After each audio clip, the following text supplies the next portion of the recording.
Hi, my name is Pat, and this is my channel, Book Chat with Pat, and I'm glad that you're here. About a month ago, my friend Ben at the channel, Grammaticus Books, did a terrific video in which he featured his 10 favorite book covers from his personal collection. And he invited others to participate as well and share some of their favorite cover artwork.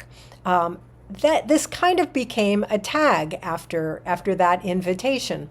And I was tagged by my friend Phillip at A Poet Reads to Write, and by my friend Daniela at The Uncommon Reader. I'm going to include links to Ben's video and to Philip's and Daniela's as well in the notes below. So I thought I would give this a go as well. The first covers that I want to talk about, just because I think there's sort of an interesting history in the changing covers of this book, are those of J.D. Salinger's The Catcher in the Rye. When the novel was first published in 1951, this was the cover. And this features a carousel horse from the carousel in Central Park, which is a major setting in the novel, and it's also kind of an important symbol in the novel as well. This art was done by E. Michael Mitchell, who was a personal friend of J.D. Salinger. Now, in more recent years, this cover has been restored. So the work of Mitchell is now the current cover for this novel as well. But there have been many other covers in the intervening years. In 1953, this edition, this was the cover art on the paperback edition, and this is the artwork of James Avati.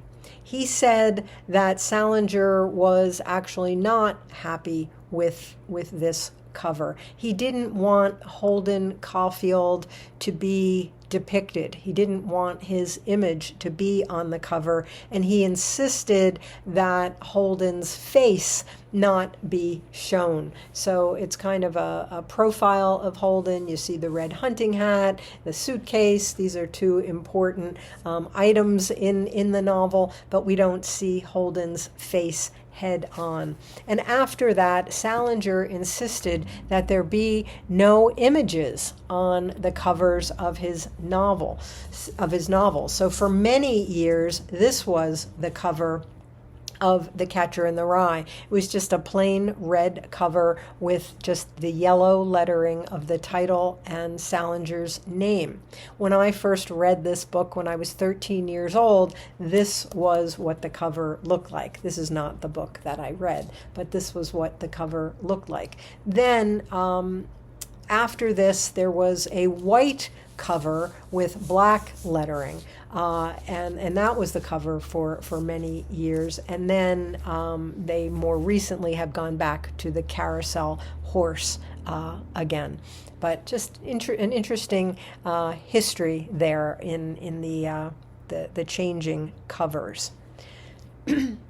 I've become interested in a series of books that are being put out by Harper Muse, and these are the painted cover editions. And I think that this painted cover of Jane Eyre is very, very beautiful.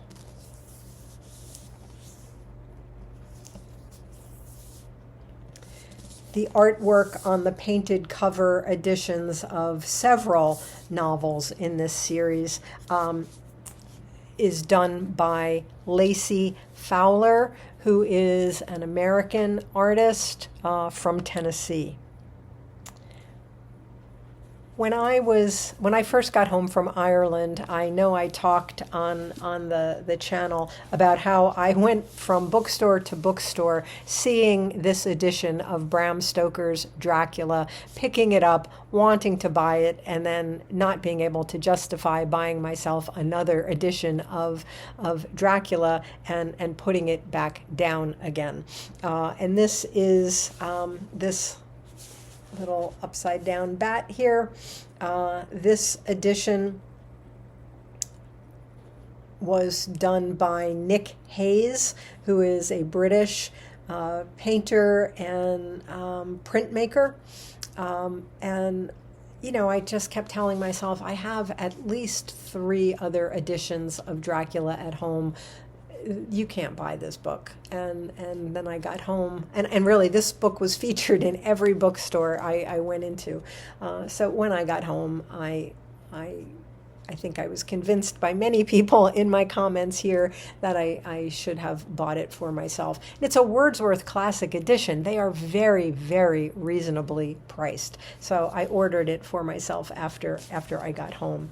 One of the editions that I had at home, and which was part of the reason why I couldn't really justify buying another edition in Ireland, was the Penguin Classics Deluxe edition.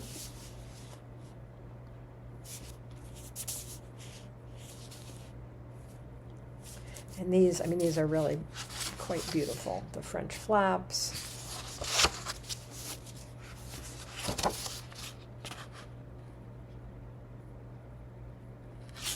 And this is by the Cuban-American artist Ruben Toledo.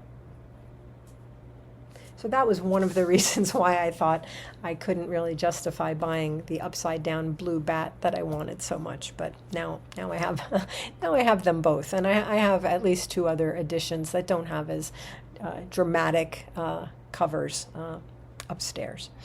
I do love the artwork on these Penguin Deluxe editions.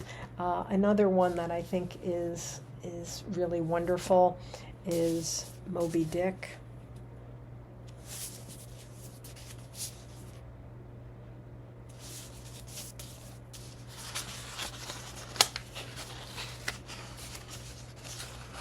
Again, the French flaps.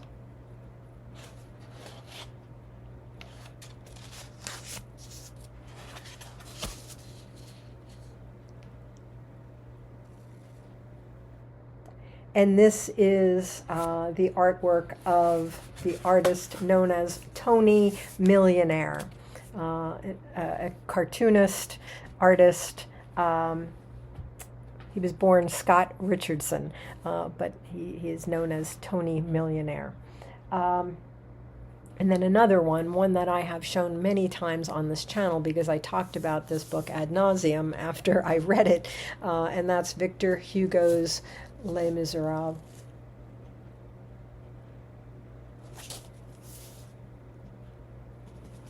Important scenes, important characters. This is the artwork of Canadian-American cartoonist, artist, Jillian Tamaki.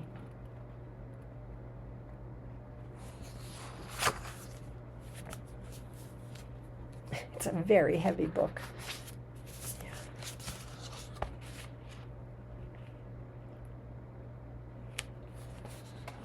When I was reading this, I had to read this at a table because I just couldn't hold this book.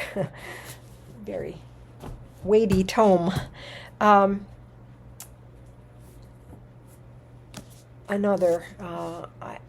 I had another edition of this book, but I bought this book for my rereading of John Steinbeck's East of Eden this past summer. And this is from their Penguin Orange collection, which was a 70th anniversary celebration.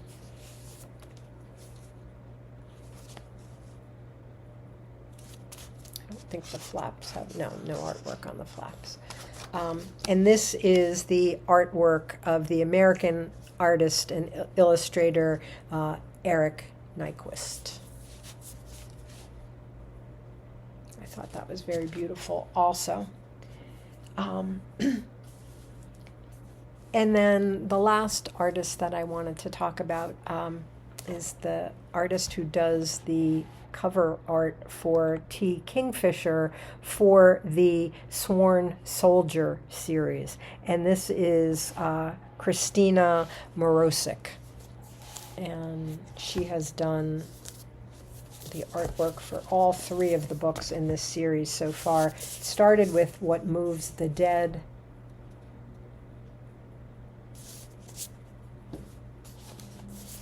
And that was followed by What Feasts at Night.